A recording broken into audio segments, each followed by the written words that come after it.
پاکستان اور ایران نے اقتصادی تعاون بڑھانے کے اپنے عزم کا اظہار کیا ہے۔ اس عزم کا اظہار وزیر خزانہ محمد اورنگزیب اور ان کے ایرانی ہم منصب ڈاکٹر سید علی مدنی زادہ کے درمیان سعودی عرب میں منعقدہ ابھرتی ہوئی معیشتوں کی مارکیٹ کے العلا کانفرنس 2026 کے موقع پر ہونے والی ملاقات میں کیا گیا۔ ملاقات کا مقصد پاکستان اور ایران کے درمیان تجارت اور اقتصادی تعاون کو مضبوط بنانا تھا۔ ملاقات کے دوران دونوں وزراء نے دونوں ملکوں کی اعلیٰ قیادت کے ویژن اور ہدایات کے مطابق دو طرفہ تجارت کا حجم بڑھانے کے مشترکہ عزم کا اعادہ کیا۔ انہوں نے اس مقصد کے حصول کے لیے مسلسل رابطے، تجارت میں سہولت کاری اور حائل رکاوٹیں دور کرنے کی اہمیت پر زور دیا۔ ایرانی وفد نے سرمایہ کاری اور مارکیٹ کے اشتراک کے لیے متعدد شعبہ جاتی مواقع پر روشنی ڈالی، جس کا مقصد اقتصادی تعلقات کو وسیع کرنا اور باہمی طور پر مفید نتائج حاصل کرنا ہے۔ اسرائیل کی سیکیورٹی کابینہ نے مقبوضہ مغربی کنارے پر اسرائیلی قبضے کو مزید مضبوط بنانے کے لیے متعدد اقدامات کی منظوری دی ہے، جس سے فلسطینی علاقوں میں مزید یہودی آبادکاری کی راہ ہموار ہو گئی ہے۔ ان اقدامات میں دہائیوں پرانے ان ضوابط کا خاتمہ بھی شامل ہے جو یہودی شہریوں کے لیے مغربی کنارے میں زمین خریدنے میں رکاوٹ تھے۔ ان اقدامات کے تحت اسرائیلی حکام کو ان بعض مذہبی مقامات کا انتظام سنبھالنے کی بھی اجازت مل جائے گی جو فلسطینی اتھارٹی کے زیر انتظام علاقوں میں واقع ہیں۔ رام اللہ میں فلسطینی صدارتی دفتر نے اس فیصلے کی مذمت کرتے ہوئے کہا ہے کہ اس کا مقصد مقبوضہ مغربی کنارے کو ضم کرنے کی کوششوں کو مزید مستحکم کرنا ہے۔ آسٹریلیا میں فلسطین کے حامی مظاہروں نے آج سڈنی میں اسرائیلی صدر آئزک ہرزوگ کے دورے کے خلاف احتجاجی مظاہرے کا پروگرام بنایا ہے۔ احتجاج کے منتظمین کے مطابق مظاہرین شہر کے تاریخی ٹاؤن ہال کے سامنے جمع ہوں گے، جبکہ دوسری طرف پولیس کو اس دورے کے دوران بہت کم استعمال ہونے والے خصوصی اختیارات دیے گئے ہیں، جن میں ہجوم کو منتشر کرنا، انہیں مخصوص علاقوں تک محدود کرنا، لوگوں کو وہاں سے نکالنے اور گاڑیوں کی تلاشی لینے کے اختیارات شامل ہیں۔ آئی سی سی T20 عالمی کپ میں پاکستان اپنا دوسرا میچ کل کولمبو میں امریکہ کے خلاف کھیلے گا۔ میچ شام 6:30 بجے شروع ہوگا۔ اس سے پہلے رات کولمبو میں سری لنکا نے آئرلینڈ کو 20 رن سے ہرا دیا۔ اور اب موسم۔ محکمہ موسمیات کی پیشگوئی کے مطابق آئندہ 12 گھنٹوں کے دوران وسطی پنجاب، خطہ پوٹوہار، زیریں اور بالائی خیبر پختونخوا بلوچستان اور گلگت بلتستان میں مطلع جزوی طور پر ابر آلود رہنے اور گرج چمک کے ساتھ بارش کا امکان ہے۔ اس دوران بعض مقامات پر ژالہ باری بھی متوقع ہے۔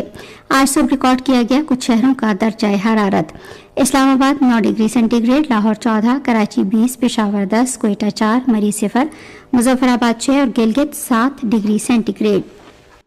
پلوامہ، اننت ناگ، شوپیاں، بارہمولہ، سری نگر میں مطلع جزوی طور پر ابر آلود رہنے، بارش اور برف باری، جموں میں شام اور رات کے وقت بارش، جبکہ لیہ میں مطلع ابر آلود رہنے کے ساتھ شام اور رات کے وقت برف باری کا امکان ہے۔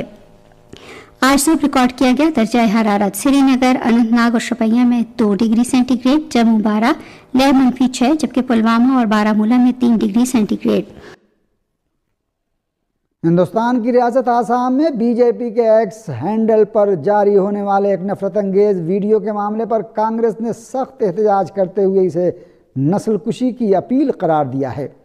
آسام بی جے پی یونٹ کے آفیشیل ایکس ہینڈل سے شیئر کیے گئے ایک ویڈیو میں وزیر اعلیٰ ہمنتا بسوا سرما کو علامتی طور پر مسلمانوں پر گولی چلاتے ہوئے دکھایا گیا ہے۔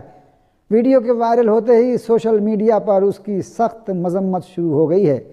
کانگریس پارٹی نے اسے اقلیتوں کے خلاف کھلی اشتعال انگیزی قرار دیا ہے۔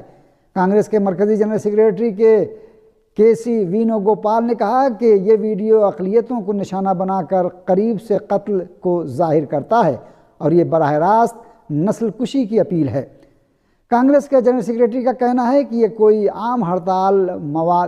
عام ٹرول مواد نہیں بلکہ اقتدار کی اعلیٰ سطح سے پھیلایا گیا زہر ہے۔ وینو گوپال نے کہا کہ وزیر اعظم نریندر مودی سے اس پر کارروائی یا مذمت کی امید نہیں ہے، لیکن عدلیہ کو خود نوٹس لے کر سخت قدم اٹھانا چاہیے اور کسی بھی طرح کی نرمی نہیں برتنی چاہیے۔ پاکستان تحریک انصاف نے دعویٰ کیا ہے کہ انتخابات میں مبینہ دھاندلی کے خلاف کوئٹہ، پشاور، نواب شاہ، عمر کوٹ، عابد آباد، چترال، بنوں، وزیرستان سمیت مختلف شہروں میں ہڑتال کی گئی۔ ادھر وفاقی وزیر اطلاعات و نشریات عطا تارڑ نے کہا ہے کہ پہلی دفعہ دیکھا ہے کہ پہیہ جام ہی جام ہو گیا ہے۔ ایک بیان میں عطا تارڑ نے کہا کہ عوام احتجاجی سیاست سے تنگ آ چکے ہیں اور پی ٹی آئی کی کال کو بری طرح مسترد کر دیا ہے۔ وزیر اعلیٰ سندھ سید مراد علی شاہ نے کہا ہے کہ پورے ملک نے پہیہ جام ہڑتال کی کال کو مسترد کر دیا ہے۔ سید مراد علی شاہ نے مزید کہا کہ اتوار کو بھی شہریوں نے اپنی دکانیں کھولیں۔ اسلام آباد سانحے پر کراچی کے شہری افسردہ تھے۔ اس سے پہلے قومی اسمبلی میں اپوزیشن لیڈر محمود اچک زئی نے کہا کہ ملک انتہائی نازک حالات سے گزر رہا ہے۔ ظلم کے خلاف ہم سب نے متحد ہونا ہے۔ ہم کسی کو پاکستان ڈبونے نہیں دیں گے۔ سینیٹ آف پاکستان میں اپوزیشن لیڈر علامہ راجہ ناصر عباس نے کہا کہ حکمرانوں کو ہوش کے ناخن لینے چاہیے۔ جب تک عوام کے نمائندے اوپر نہیں آتے ظلم ختم نہیں ہوگا۔ آج یوم سیاہ اور یوم سوگ بھی منائیں گے۔ اسلامی جمہوریہ ایران کے وزیر خارجہ سید عباس عراقچی نے کہا ہے کہ ایران اور امریکہ کے درمیان مذاکرات صرف ایٹمی امور تک محدود رہے اور یہ مذاکرات اگر آئندہ جاری رہے تو بھی اسی روش پر انجام پائیں گے۔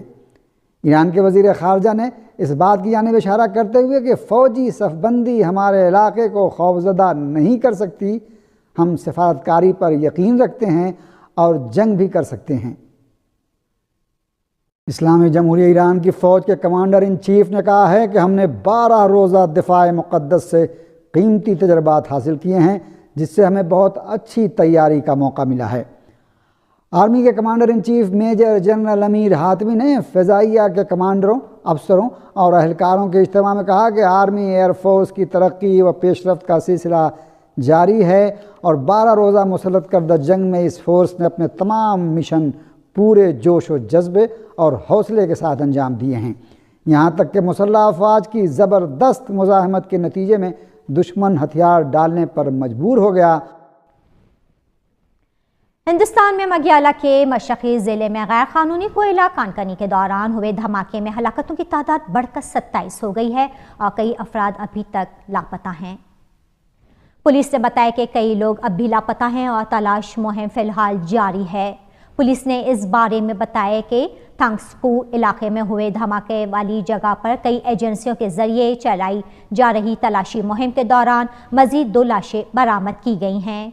پولیس سپرنٹینڈنٹ وکاس کمار نے بتایا کہ مہلوکین کی شناخت کی جا رہی ہے۔ اس درمیان مگیالہ کے وزیر اعلیٰ کنراڈ سنگما نے کہا کہ حکومت ناجائز کوئلہ کانکنی میں ملوث لوگوں کے تئیں کوئی نرمی نہیں دکھائے گی، ان کے خلاف سخت سے سخت کارروائی ہوگی۔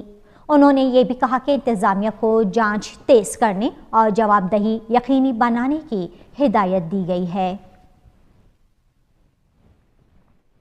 تحریک حماس کے رہنما نے کہا ہے کہ غزہ کو غیر مسلح کرنا فلسطینیوں کی نابودی اور نسل کشی کو آسان بنانے کے مقصد سے ہے۔ حماس تحریک کے مرکزی رہنما خالد مشعل نے کہا ہے کہ تخفیف اسلحہ کے بارے میں بات کرنا ہماری قوم کو ایک ایسا شکار بنانے کی کوشش ہے جو اسرائیل کے ہاتھوں اس کی تباہی اور نسل کشی کو آسان بنا دے گی۔ انہوں نے مزید کہا کہ صہیونی حکومت افراتفری اور دہشت پھیلانے کے لیے فلسطینیوں سے ہتھیار چھین کر ملیشیاؤں کو دینا چاہتی ہے۔ خالد مشعل نے مزید کہا کہ ہم امریکی اور یورپی حکومتوں نیز بین الاقوامی فورسز سے مطالبہ کرتے ہیں کہ وہ مسئلہ فلسطین کے نقطہ نظر کی بنیاد پر بات چیت کریں، نہ کہ اسرائیل کے نقطہ نظر سے۔ ہم چاہتے ہیں کہ غزہ کی تعمیر نو اور بحالی کے لیے ایک متحدہ نقطہ نظر پایا جائے اور تمام امداد کو خطے میں داخل ہونے اور اس میں استحکام لانے کی کوشش کی جائے۔ حماس کے اس رہنما نے اس بات پر زور دیا کہ یہ تحریک کسی بھی بیرونی مداخلت اور سرپرستی کی منطق کو قبول نہیں کرتی۔ انہوں نے مزید کہا کہ صہیونی حکومت کی جارحیت جاری ہے اور ہم اپنے حقوق، قومی تشخص اور نظریات کے درمیان توازن قائم کرتے ہوئے اس کا مقابلہ کر رہے ہیں۔ خالد مشعل کا کہنا تھا کہ غزہ میں ہمارے ہتھیاروں میں جو بچا ہے وہ دفاعی ہتھیار ہے اور فلسطینیوں کی نقل مکانی کے منصوبے کی ناکامی سب سے بڑی کامیابی تھی۔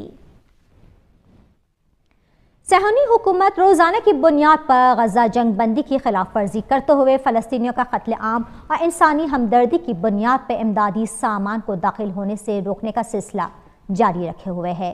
اسی طرح ادھر امریکی حکومت نے غزہ بورڈ آف پیس کو ایک ایسے طریقہ کار کے طور پر متعارف کرایا ہے جو بظاہر تعمیر نو پر مرکوز ہے، لیکن عملی طور پر یہ بورڈ صہیونی حکومت کے اہداف کو آگے بڑھانے کے ایک جدید ہتھ کنڈے میں تبدیل ہو گیا ہے۔